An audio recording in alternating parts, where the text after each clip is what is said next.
14 кастрычніка панядзелак. Вітаю, Сергей Подсасонны і Белсатзум. Сочым за падзеямі і абмяркоўваем з экспертамі на відэасувязі. Вось пра што сёння. Палітолог Рыгор Астапеня пра беларускую мову і пра момант, які перараслі, калі думалі, што Беларусь будзе беларускамоўнай. Выбары ў Літве, іх уплыў на жыццё беларусаў у гэтай краіне, а таксама магчымыя змены і шлях знешняй палітыкі Вільні. А ў Беларусі адзначаем Дзень маці. Не забудзьцеся павіншаваць. Моўнае пытанне не губляе актуальнасці. Чарговая дыскусія ў грамадстве разгарэлася пасля выказванняў заснавальніка Цэнтру новых ідэй Рыгора Астапені ў выданні «Току». Палітолог думае, што Беларусь ужо не будзе беларускамоўнай, а беларусам не варта навязваць беларушчыны. Публічна Астапеню адказалі адразу некалькі вядомых беларусаў.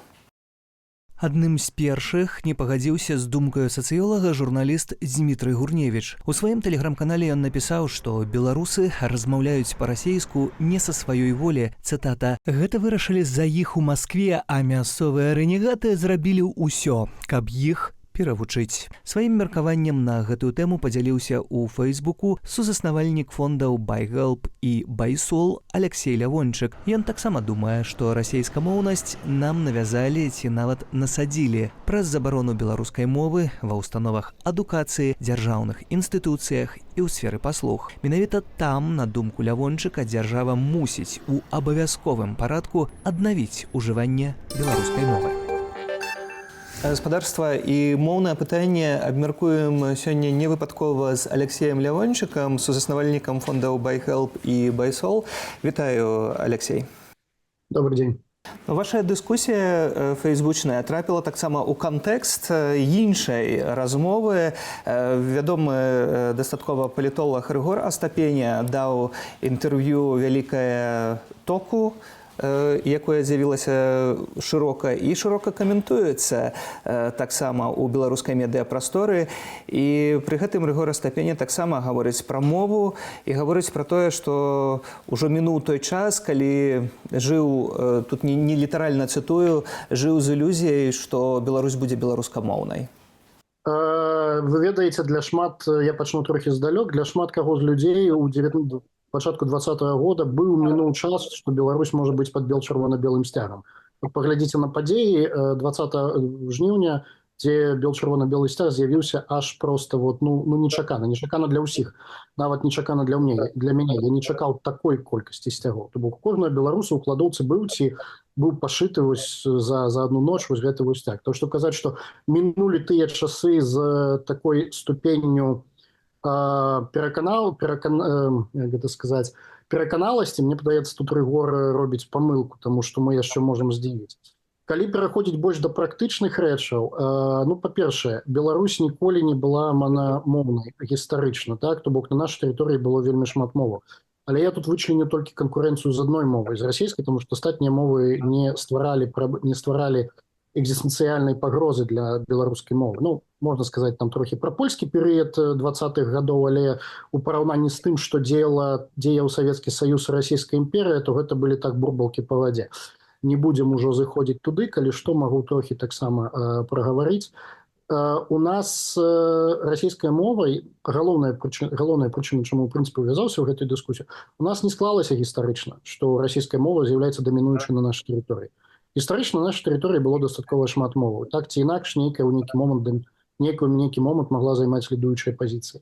Але адну мову з гэтых, расійскую, яе навязвалі пасля таго, як была анексаваная Рэч Паспалітая.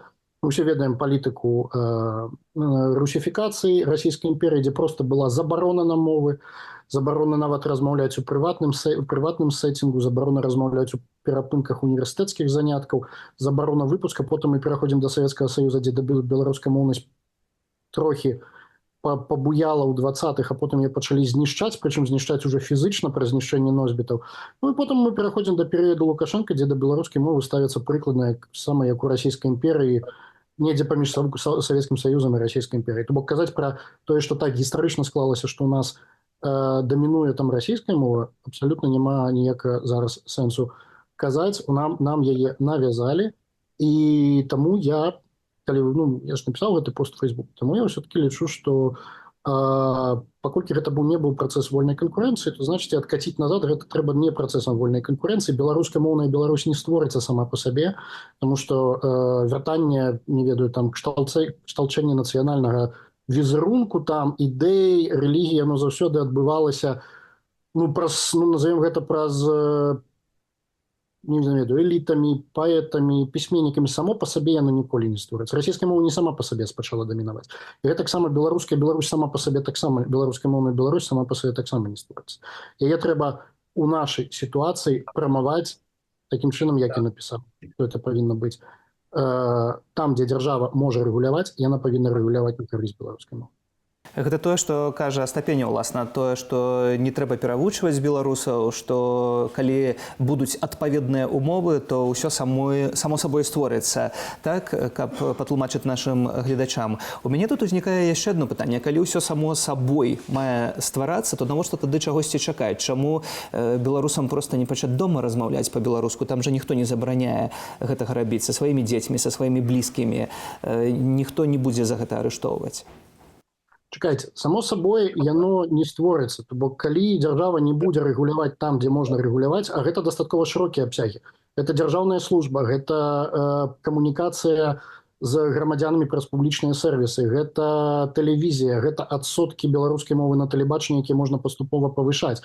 Гэта тое, што рабіла Украіна, правда, на маім разуменні рабіла дастаткова марудна. Гэта тое, што рабілі іншыя таксама краіны, но ў нашай сітуацыі інакш нельга, сорі, вот за такую трохі радыкальную пазіцыю. І вось калі гэта створыцца, а галоўнае, гэта беларуская моўная школа і інстытут. Павінна проста з'явіцца одно пакаленне, пакуль што, якое будзе вывучанае, навучанае на беларускай мове. Для гэтага пакалення беларуская мова будзе нармальнай рэчу. І тады транзіт ужо, скажем так, будзе не пасля гэтага, будзе адбывацца, магчыма, ну не сам па сабе, канешне, але тым не менш будзе адбывацца больш спакойна. Але калі нічога не рабіць, калі дзяржава так і пакіне, давайте пакінем усё на свабоду рынку. Вот давайте рынок створыць, будзе рынок для беларускай мовы, магчыма, там будуць нейкія перадачы, якія будуць займаць там, не ведаю, 5% эфіра ці чагосьці, у нас ніколі не створыцца самастойна беларускамоўная Беларусь. Лёгка падняць сцяг, ну, у сэнсе, калі вакол усе падымаюць сцяг, гэта лёгка. Правильно? Ну, ніхто не падымаў, ну, як ніхто. Адзінкі падымалі, калі ніхто не падымаў, а ў 20-м раптам усе паглядзелі, што ўсе ходзяць, ну і мы можам. Але сцяг гэта проста пашыў, падняў, так? Ці тут маё пытанне ці тут усё ж такі не самае галоўнае, чаго хочуць беларусы, чаго хочуць людзі, а не толькі тое, што ім скажуць рабіць. Вы задалі пытанне, можа я не зразумеў, я яшчэ раз вярнуся, вы задалі пытанне, чаму беларусам не пачынаць размаўляць дома на беларускай мове? Дзе іх ніхто не карае, не расстрэльвае за гэта. Таму што вывучыць мову, размаўляць на мове, гэта трэба высілак прыкласці. Як я вот кажу, што сцяг падняць, калі ўсе навокал падымаюць сцягі, гэта лёгка. Але нават калі ты па-беларуску амаль ніколі не размаўляў па-за школай, а такіх у нас, у прынцыпе, бальшыня, то як можна, для людзей гэта складана. Можна, людзі пераходзяць, але масава такім чынам на беларускую мову самастойна яны пераходзіць не будуць. То бок трэба, каб таксама былі добрыя прыклады. Ці ў такім выпадку мы можам гаварыць, што тая ж Святлана Алексеевич гэта беларуская пісьменніца? Патрэбныя добрыя прыклады, каб людзі пераходзілі дома на беларускую мову, патрэбныя, ну што патрэбна? Патрэбна, па-першае, да, прыклады з публічнага жыцця. І вот тут я кажу, што зараз з публічнага жыцця ў нас ужо з'яўляюцца прыклады, але ў новай Беларусі, скажем так, гэтым прыкладам можа стаць беларусізацыя публічнай сферы тэлевізіі. Матывацыяй можа быць тое, што твой дзіцёнак упершыню там за некалькі пакаленняў пойдзе ў беларускамоўную школу, напрыклад, пасля змены рэжыма, калі ў нас нарэшце будзе дастатковы працэнт гэтай беларускамоўнай школы. То бок нейкая матывацыя звонкі, просто так сказаць, я хочу з табой, вот сёння я пачынаю размаўляць на беларускай мове, на гэта здольна абсалютна меншыня. Ну, шчыра, я, напрыклад, дома таксама не магу цалкам перайсці на беларускую мову. Дома я размаўляю па-ангельску, прычым я па-ангельску размаўляю досыць добры кавалак часу. Я тут жыву, для мяне гэта ўжо стала, па сутнасці, роднай мовай, мне прасцей падбіраць словы. Другая мова ў маім ужытку і на працы гэта беларуская, але расійская таксама нікуды не знікла. Але мне для гэтага давялося прыкласці вельмі шмат высілка. То уявіце сабе просто чалавек, у якога дафіга іншых праблем, ён прыйдзе і вырашыць, я сёння буду размаўляць на мове. У меня адразу пытанне, як бы беларус прагматычны народ, іх пытанне, а навошта?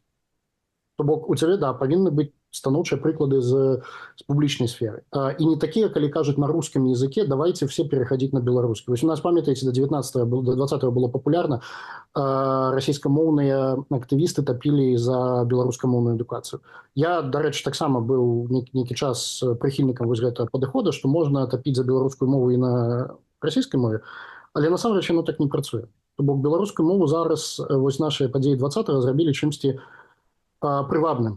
Гэта першы крок. Але на прывабнасці можа выехаць, як Андрей Стрыжак напісаў, толькі маленькая колькасць актыўных людзей. Вот я кажу, што знову такі вот возьмем параўнанне з фандрайзінгам, фандрайзіць не 100%, фандрайзіць 1%.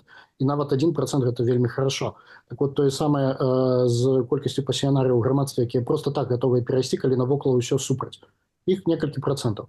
Пераход для астатніх павінны стварацца праз умовы, праз станоўчыя прыклады, праз разуменне, што гэта патрэбна. І тут мы набліжаемся знову да таго, што я не згодзін за ступенем у тым, што яно само па сабе з'явіцца. Калі не будзе станоўчых прыкладаў, калі не будзе інстытуцыяналізацыі беларускай мовы, прысутнасці яе ва ўсіх галінах грамадскага жыцця, і калі не будзе, патрэбы ў ёй канкрэтна для чалавека. Чалавек разумее, навошта мне размаўляць па-беларуску, калі у мяне няма ў гэтым патрэбы, то бок я ўсё адно паразумеюся на іншых. То абсалютная бальшыня пераходить не будет. Сама по себе не створится. Як беларускамоўных сялян загнали в расейшчыну, яны ж таксама не адразу адбывалася. Уэльс таксама не адразу перайшоў з ангельскай мовы, з вольскай мовы на ангельскую. Гэта працэс, які адбываўся праз інстытуцыяналізацыю прысутнасці ангельскай мовы з 2 стагоддзямі на гэтай тэрыторыі. Разумееце? І казаць, што типа зараз в Уэльсе вольская вернется, да ніколі. Дзяржава вбухвае там огромные грошы, у іх паступова павялічваецца колькасць спікераў, за кошт того, што это вельмі розныя мовы. Тут может быть не самы лепшы прыклад я прыводжу. Але я да чаго веду? Само по сабе яно не стварылася. Сама по сабе расійская мова у нас не стала дамінуючай. І сама по сабе беларуская мова не стане, прынамсі, вольно конкурентной до расійскай без падтрымки, то бок казаць, што типа сама по сабе вольная у Беларусі рынок разруліць. Прабачце, як рынок можа разруліць, мы уже бачылі на прыкладзе Маска. Дык беларуская пісьменніца Алексеевич ці не? Алексеевич беларуская пісьменніца. Як і Гусоўскі беларускі пісьменнік, як і Міцкевіч беларускі пісьменнік для мяне. Я ж кажу, беларуская мова, у нас не было моноэтнічнай дзяржавы. Ніколі. Але ніводная мова не ўжывала сродкі інстытуцыйнага прымусу, так і расійская. То бок, калі б не было вось гэтых 2 стагоддзяў вынішчэння беларушчыны, не 2, сколько там, 150 гадоў, у меня уже зараз нет, 2 стагоддзяў, больш за 2 стагоддзяў, вынішчэння беларушчыны, то, можа быць, і прэтэнзій да расійскай мовы бы не было, можа быць, яны і суіснавалі. Але фактычна толькі расійская мова шляхам мэтаскіраванага, так сказать, выштурхоўвання ўсіх астатніх паспрабавала замацавацца і амаль замацавалася ў Беларусі як мова, на якой размаўляе бальшыня. І вяртанне, напрыклад, беларускай павінна адбывацца часткова стварэннем умоваў. Ніхто не кажа пра забарону расійскай мовы у прыватнай сферы, але у публічнай сферы, у сферы тэлевізіі, у сферы адукацыі яна павінна дамінаваць. Это можна зрабіць. І будзем гэта рабіць, перадусім размаўляючы. Дзякуй, Алексей, за гэтую размову. Алексей Леончык, сузаснавальнік фондаў BuyHelp і BuySol. Спадарства маім і вашым госцям. Дзякуй. А вы павіншавалі сваіх маці? 14 кастрычніка беларусы адзначаюць Дзень маці. Гэта не дзяржаўны выходны, а паводле Белстату сярэднестатыстычная маці ў Беларусі гэта замужняя жанчына з 2 дзецьмі, якая мае сярэднюю ці вышэйшую адукацыю і жыве ў горадзе.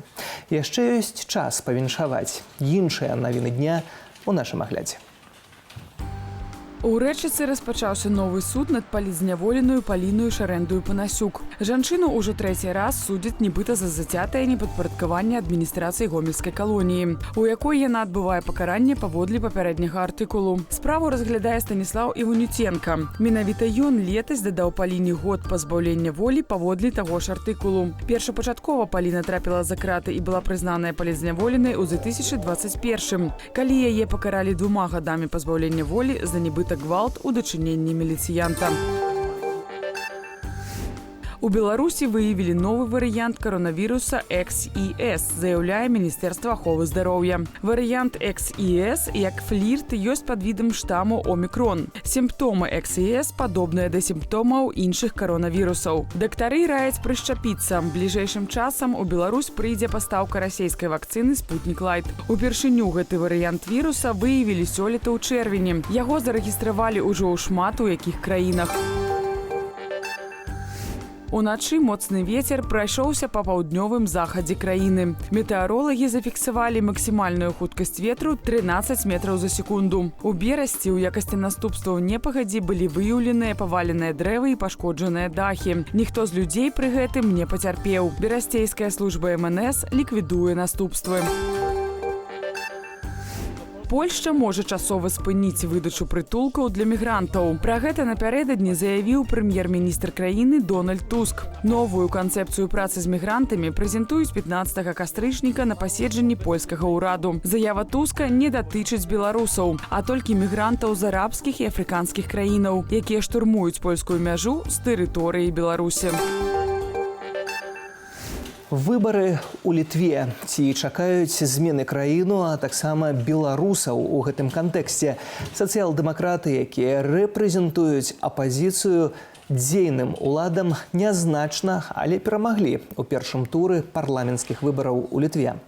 Правыя партыі таксама атрымалі моцнае падтрыманне, але пры гэтым кіроўная партыя хрысціянскіх дэмакратаў заняла толькі 2-е месца паводле колькасці галасоў у парламенце.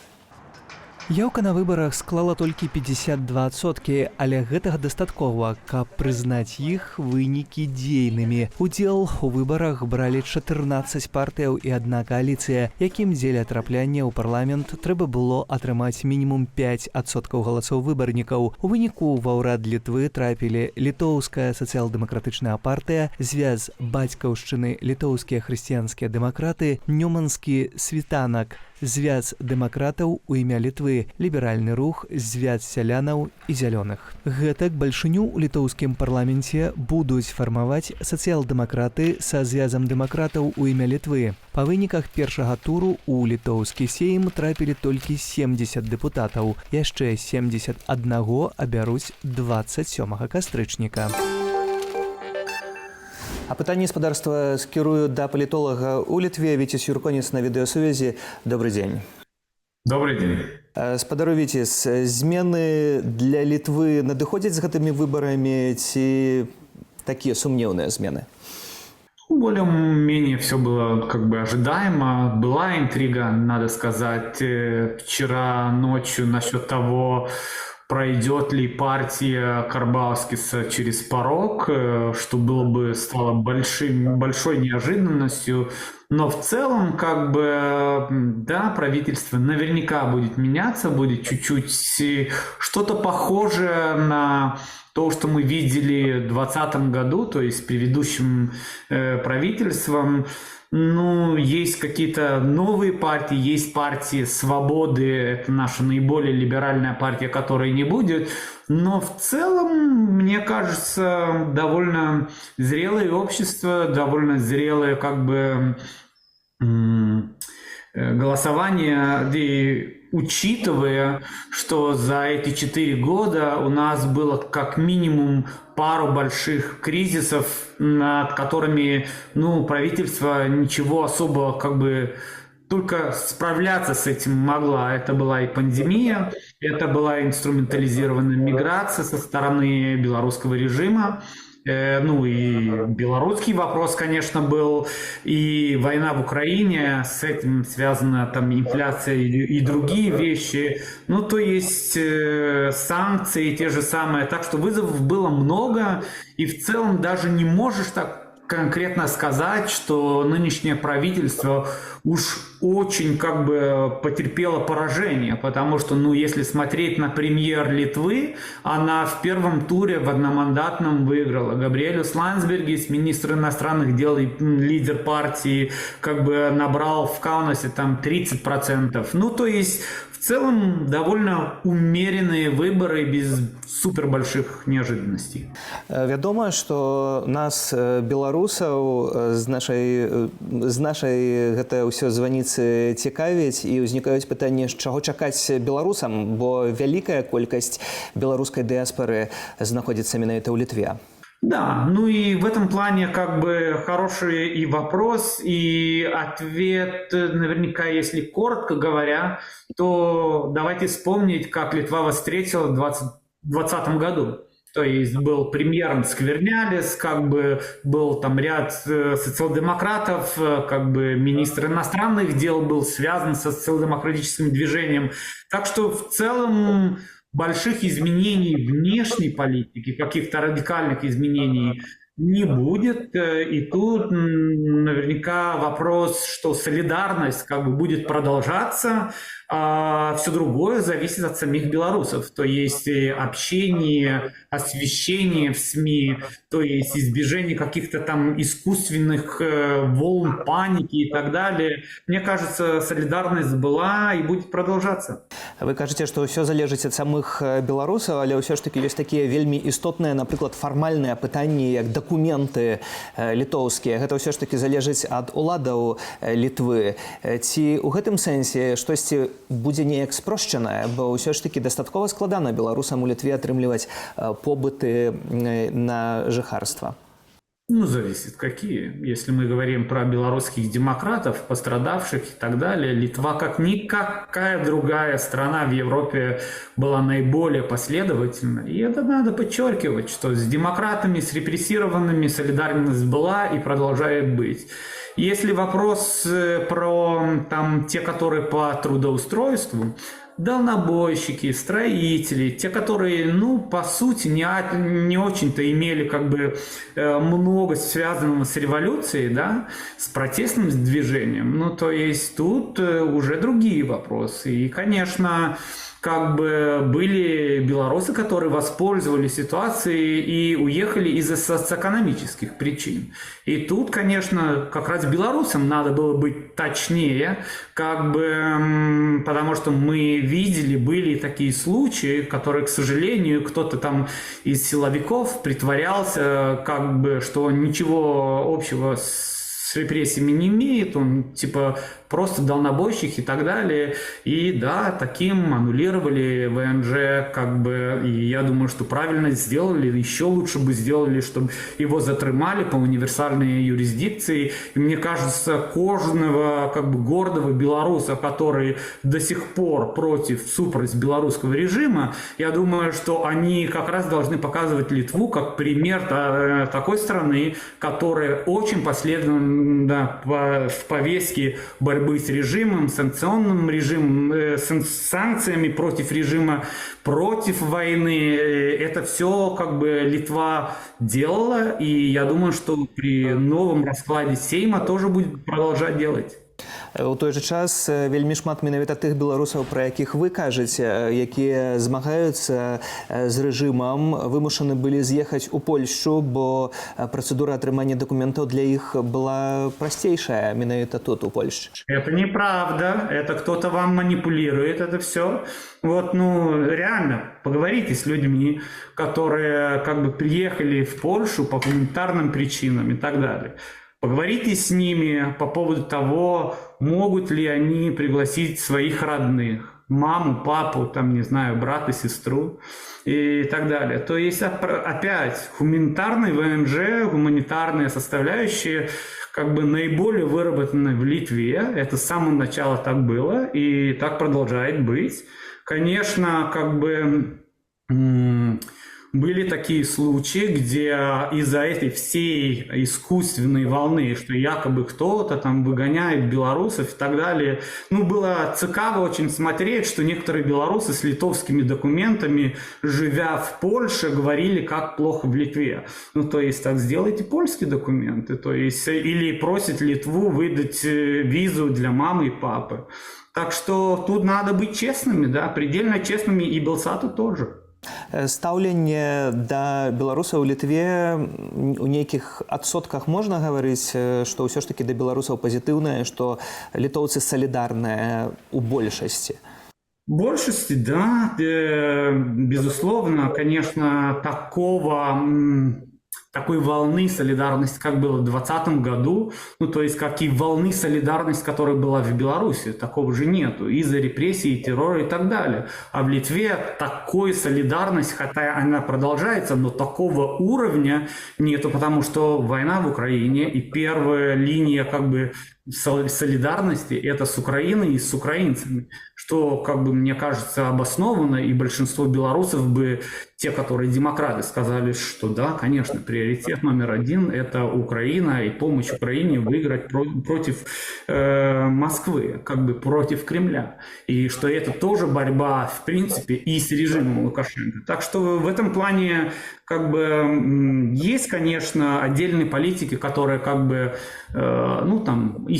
риторика вызывает некоторые вопросы, но мы говорим про отдельных каких-то политиков, если смотреть институты, если смотреть, в принципе, саму руководство, это и президент, и премьер, и министр иностранных дел, они очень последовательны в поддержке демократической Беларуси, и я думаю, что после изменения Сейма по сути, то же самое будет звучать, потому что, например, бывший премьер Сквернялис, который и был один из тех, при котором в правительстве сделан гуманитарный коридор, он сейчас будет наверняка формировать коалицию вместе с социал-демократами.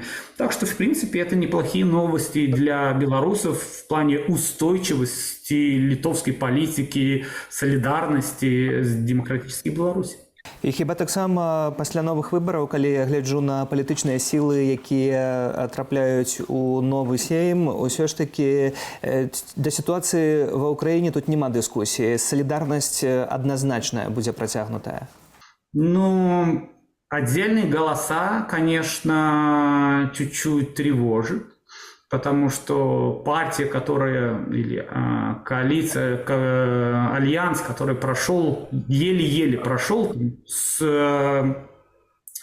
Карбаускиса, там есть некоторые политики, которые, неоднозначно высказывались по поводу помощи Украины, неоднозначно высказывались, что якобы правящая партия сейчас, правящая коалиция слишком много акцента делает на оборону, на агрессию Кремля и так далее, что сеет панику и так далее. Так что отдельные политики всеми будет, частично это отражает, некоторые голоса в некоторых регионах, но в принципе абсолютное большинство все равно будет подтрымливать Украину, подтрымливать демократическую Беларусь и будет бороться с кремлевским режимом. В этом плане у меня никаких опасений нет.